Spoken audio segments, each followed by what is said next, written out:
Muito bem, pessoal. Na aula de hoje, então, a gente vai falar um pouco sobre ciência e conhecimento científico. Vamos lá. O que é ciência e o que é conhecimento científico?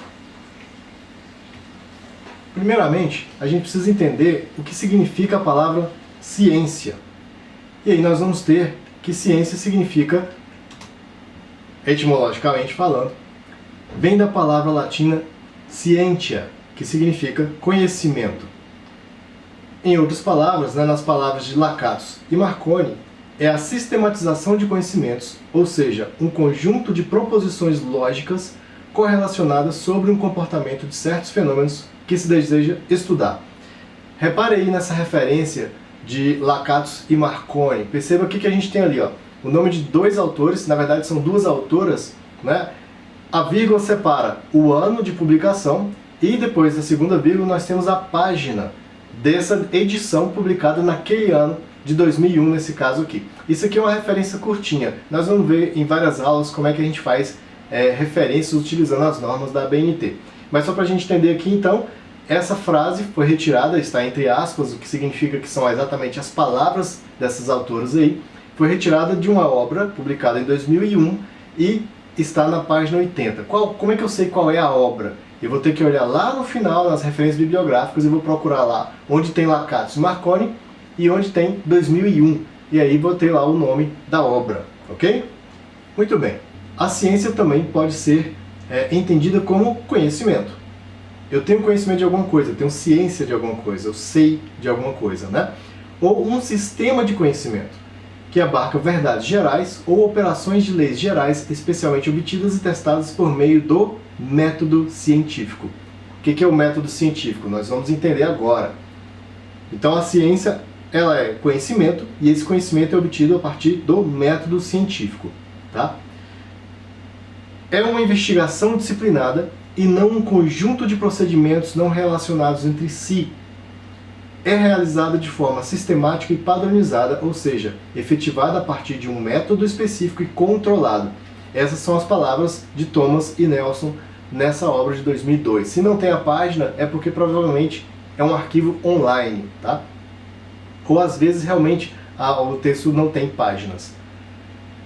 Vamos ver aqui o que está destacado em amarelo. A ciência, ela é uma investigação disciplinada, ok? Então ela tem método, tá? E esse método, ele é o quê? Para que eu possa dizer que esse conhecimento seja científico, essa investigação ela é realizada de forma sistemática e padronizada, usando um método específico e controlado. Então ciência não é opinião. Ciência não é opinião. Quais que são, então, os objetivos da ciência? Nós temos alguns objetivos aí, que é a melhoria da qualidade de vida intelectual, a melhoria da qualidade de vida material, novas descobertas, novos produtos, mas não é objetivo da ciência responder todas as questões. As ciências também elas podem ser classificadas, tá? E a classificação da ciência segue algumas terminologias, nós vamos ter diferentes classificações a depender do autor que está propondo essa classificação, ou da autora, né? Nós temos algumas classificações aqui. Nós podemos chamar as ciências de puras, aplicadas, naturais. O que são as ciências puras?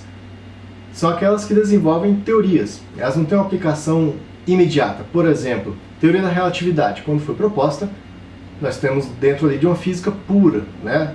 Não tem uma aplicação imediata. Quando você vai aplicar, você já vai para um lado mais da engenharia, por exemplo. E aí, ou de uns cálculos mais específicos para resolver determinados problemas. Aí você tem a ciência aplicada, né? A engenharia, por exemplo, é a ciência aplicada, que é a aplicação das teorias às necessidades humanas. Nós temos também as ciências naturais, que é o estudo da natureza ou do mundo natural. O que pode entrar em ciências naturais? A biologia, a própria física, a geologia, a química. Nós temos as ciências sociais, que é o estudo do comportamento humano e da sociedade. Quem é que entra nesse pacote aí? A história, a sociologia, as ciências políticas, por aí vai, certo? Então essa aqui é um tipo de classificação. Eu posso classificar ciências em puras e aplicadas, naturais e sociais, tá? As puras vão estudar aquelas questões que são mais teóricas, As aplicadas vão estudar aquilo que é mais prático. As naturais vão explicar aquilo que é do mundo natural, que não tem a ver com o ser humano, com a intervenção humana no mundo, né? Com o ser humano, sim, porque a biologia, por exemplo, vai estudar o corpo humano, mas a parte natural dele, não a parte psíquica, por exemplo. Já aquilo que é de intervenção humana vão ser estudados pelas ciências sociais. Então, esses 4 conceitos aí estão dentro de uma determinada classificação. Nós podemos ter outras classificações. Por exemplo, eu posso ter ciências biológicas, né? Então aí entra a biologia, a medicina, a odontologia e por aí vai, que é o estudo do ser humano e dos fenômenos da natureza. Mas quais fenômenos da natureza? Raios, trovões, chuvas? Não, os fenômenos biológicos da natureza, tá? Nós temos as exatas, que aí tem origem lá na física lá atrás e engloba a matemática também. Então nós vamos ter a física, a matemática, a computação, entra dentro das ciências exatas.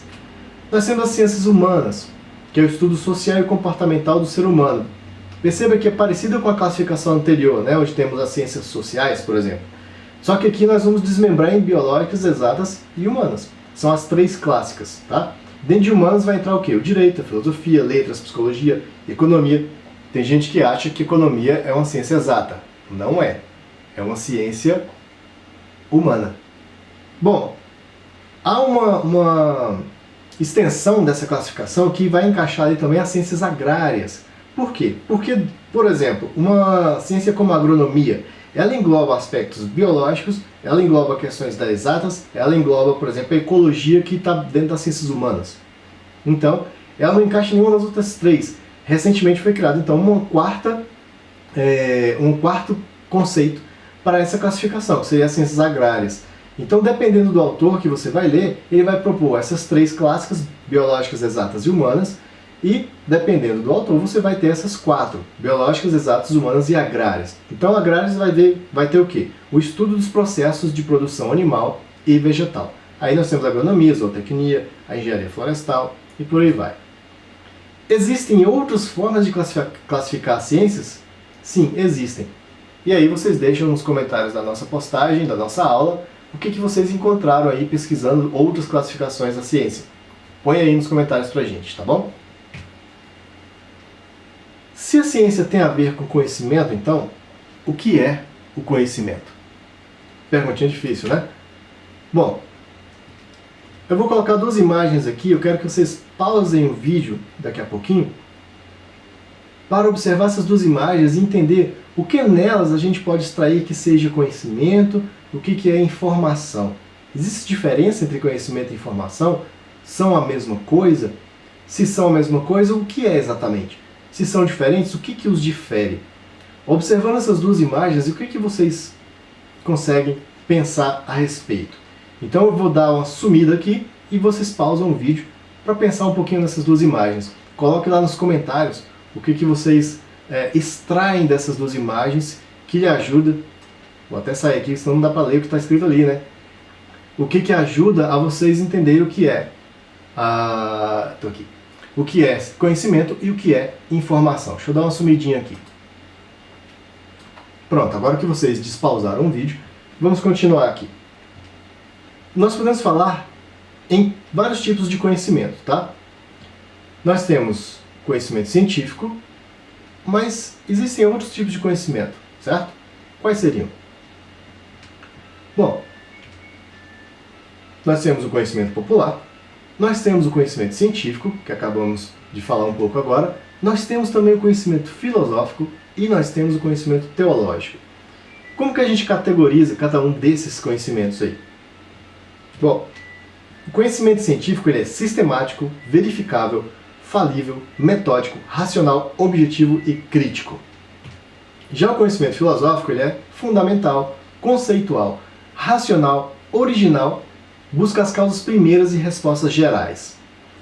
São parecidos, mas veja que o conhecimento científico ele é verificável, o que quer dizer que eu posso testar, seja em laboratório, seja em campo, seja com uma pesquisa ampla ou pequena, mas eu posso verificar se esse conhecimento é viável ou não.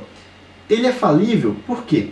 Porque a ciência progride. Então todo conhecimento científico ele pode ser, no futuro, sobreposto por um conhecimento novo. É claro que para que esse conhecimento novo se sobreponha ao antigo, ele tem que ser também verificável, tem que ser racional, objetivo e crítico, tá?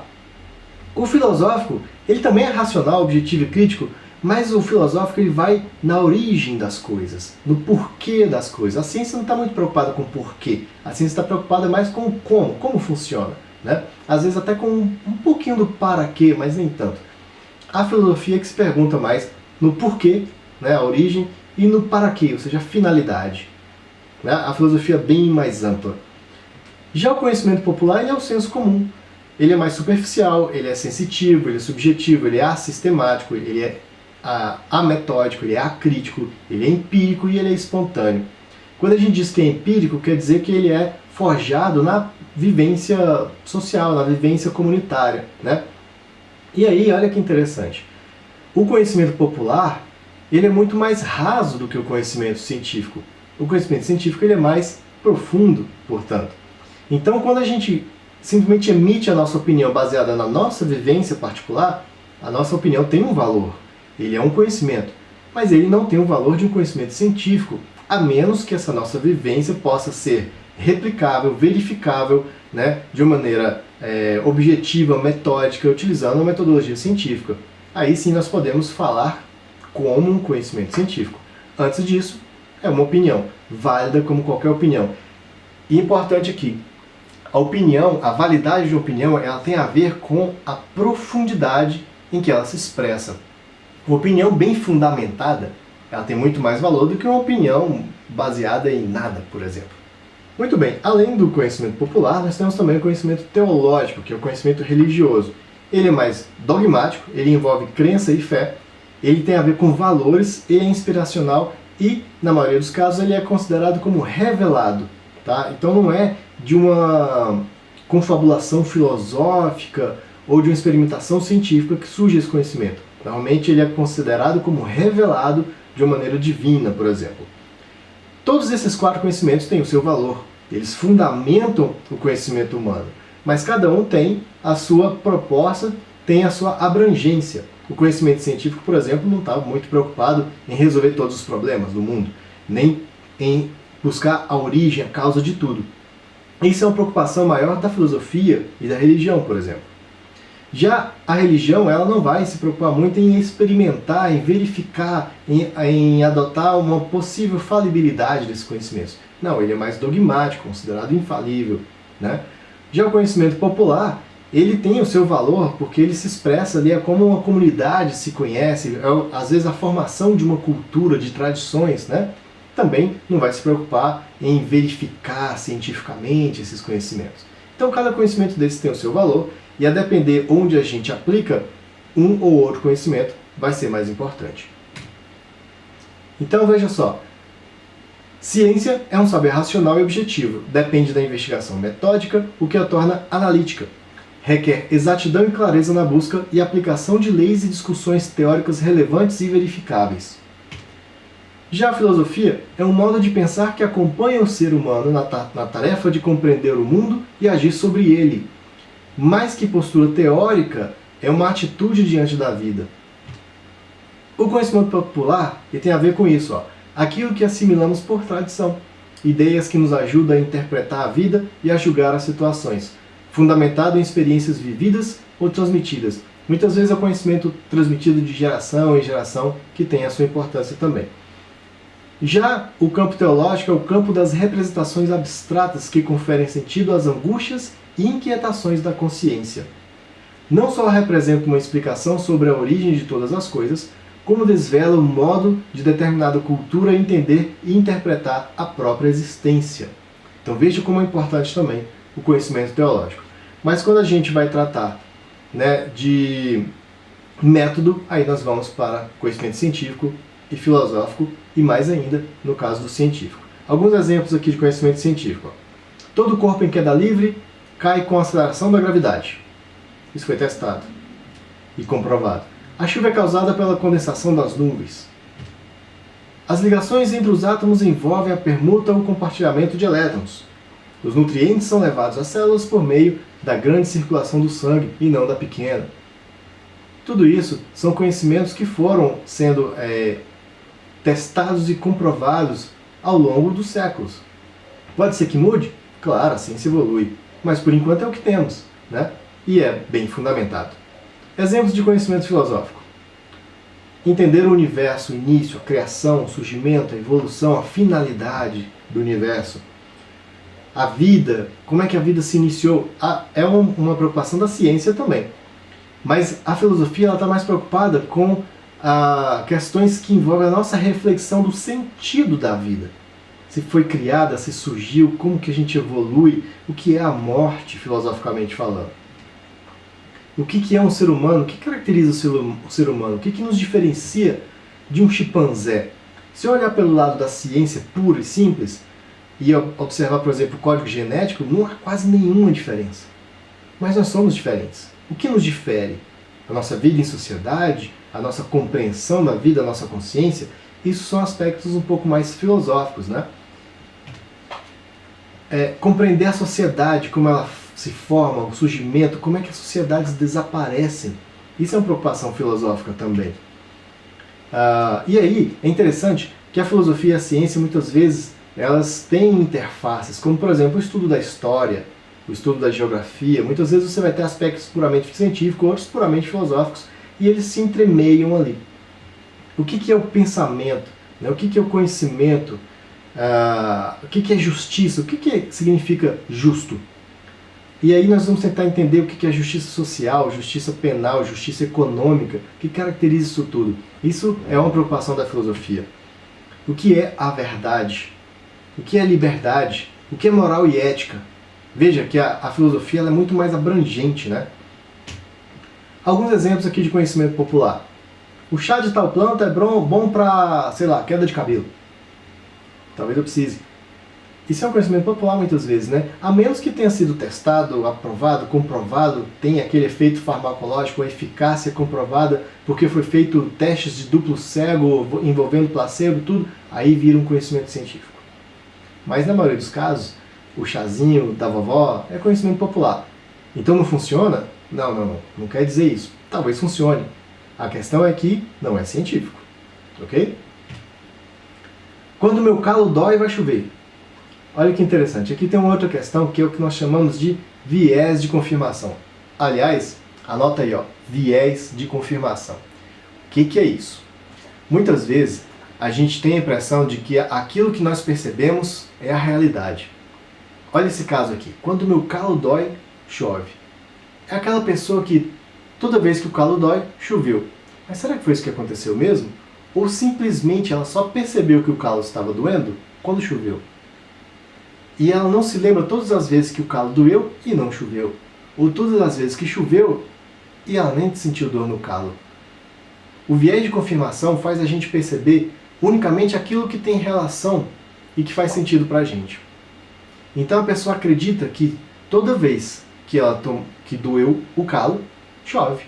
Porque essa é as únicas relações em que ela prestou atenção e se lembra. Isso é o viés de confirmação. Isso acontece em todos os âmbitos da vida. Na política, por exemplo. Né? Isso acontece, por exemplo, no conhecimento popular e muito. Vide a ineficácia de tantos medicamentos que alguém disse, eu tomei e fiquei bem. Fulano tomou e ficou bem. Ora, e quantos tomaram e não ficaram bem? E quantos tomaram e ficaram pior? E quantos não tomaram e ficaram bem? Tudo isso tem que ser levado em consideração. E quem vai levar isso em consideração? Fazer uma análise, colocar numa planilha, analisar os dados, replicar, mandar para um outro grupo de cientistas analisar, fazer isso tudo igual, é a ciência. Ok? Muito bem, outro exemplo aqui, ó. Eu tenho que vestir a camisa do meu time no dia do jogo para dar sorte. Superstição é conhecimento popular. Faz mal comer manga com leite. E vários outros ditados aí, né? E conhecimento teológico? Um exemplo de conhecimento teológico. Às vezes a gente fica pensando no conhecimento teológico apenas do ponto de vista do cristianismo. Mas não é só, né? Por exemplo, Apolo, irmão de Ártemis, Atena, Ares, Hermes e Hefestos, é filho de Zeus e pai de Esculápio, Troilo, Aristeu, Orfeu, Anfiso e Cínidas. Isso é mitologia grega. Conhecimento teológico. Deus fez o mundo em 6 dias e descansou no 7º. Conhecimento teológico. Alá é o mesmo Deus dos cristãos e dos judeus, além de ser o Deus dos muçulmanos. Conhecimento teológico. Não se deve comer carne durante a quaresma. Conhecimento teológico, mas é também conhecimento popular, né? As coisas também se mesclam às vezes. Os espíritos malévolos permanecem no Hades. Enfim. Onde é que nós vamos então encontrar ou formular o conhecimento científico? No meio acadêmico. O meio acadêmico é onde geralmente se produz o conhecimento científico e filosófico. Raramente ele irá surgir nas redes sociais. Então, não é numa corrente de WhatsApp que você vai ter a primeira notícia da eficácia de um medicamento. Isso vai aparecer primeiro nas revistas científicas. Ok? E sobre qualquer outra coisa, né? A ciência ela se faz na academia. Ora, então professor, eu não posso fazer ciência no meu quarto? Ora, pode, mas para que esse conhecimento seja replicado, seja validado pelos pares, isso precisa chegar a outros cientistas, a outras pessoas que possam pegar a sua pesquisa, analisar e replicar ela, e por isso você precisa publicá-la. Então a ciência, ela se forma na comunicação entre cientistas. E aí esse conhecimento ele vai ser publicado numa revista ou qualquer meio de publicação que possa ser verificado e validado por outros cientistas também. E é assim que o conhecimento científico é validado. Não é um cientista que faz uma pesquisa, publica e pronto, essa é a verdade. Aliás, a ciência não trabalha com a ideia de verdade absoluta. Talvez com verdades relativas. Neste momento, essa é a realidade. Pode ser que ela mude. É assim que a ciência trabalha. Mas não é um cientista que vai lá publicar um artigo e aquilo é a verdade absoluta. Não, aquilo ali é o resultado daquela pesquisa. Um outro cientista vai lá e tenta reproduzir a mesma pesquisa e chega ao mesmo resultado. Um outro também. Assim você começa a replicar os dados. E aquele conhecimento vai se consolidando como científico. É um processo. E o que é a metodologia científica? Para que determinado conhecimento seja considerado científico, é preciso que ele tenha sido produzido a partir de uma metodologia científica. Dessa forma, o pesquisador ele precisa ter consciência crítica, ou seja, saber distinguir o essencial do acidental, o importante do secundário. Ele precisa ter consciência objetiva, que é o rompimento com todas as opiniões e posições subjetivas, pessoais e mal fundamentadas do conhecimento vulgar. O trabalho científico ele é impessoal. Por mais que a gente vá lá e diz Einstein propôs a teoria da relatividade. Sim, nós temos o nome do Einstein ali, mas essa teoria ela foi validada por outros cientistas. Então ela é impessoal, ela é uma teoria da física, é uma teoria científica, não apenas do Albert Einstein. Ok? E claro, quando você está propondo um conhecimento científico, a sua opinião ela tem que sair um pouquinho de fora, as suas crenças têm que sair um pouquinho de fora. E aí também tem que haver racionalidade, ou seja, a razão deve ser o único juiz nas decisões de uma pesquisa, não os interesses pessoais, né? É a razão que manda. O que chamamos de metodologia, então, é um conjunto de métodos sistemáticos, portanto, não existe ciência sem o emprego de métodos científicos. A metodologia científica é, pois, utilizada para a realização de pesquisas científicas ou acadêmicas. É o elemento facilitador da produção de conhecimentos, capaz de auxiliar e entender os processos de buscas e de respostas, ou seja, um meio para a obtenção do conhecimento. Então veja, o conhecimento a gente pode obter através da metodologia científica. E qual conhecimento? O conhecimento científico.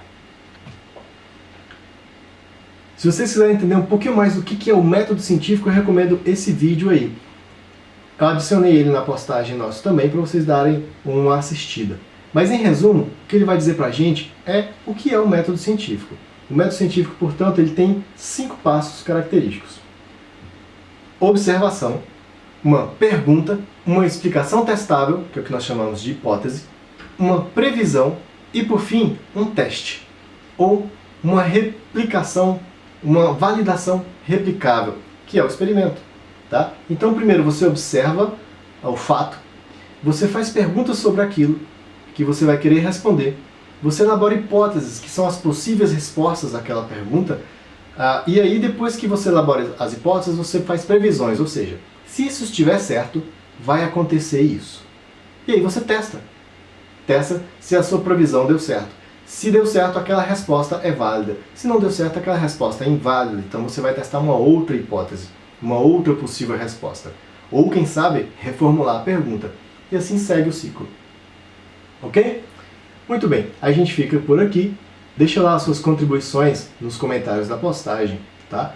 Referente também àquelas perguntas que eu fiz ao longo do vídeo. Até a próxima!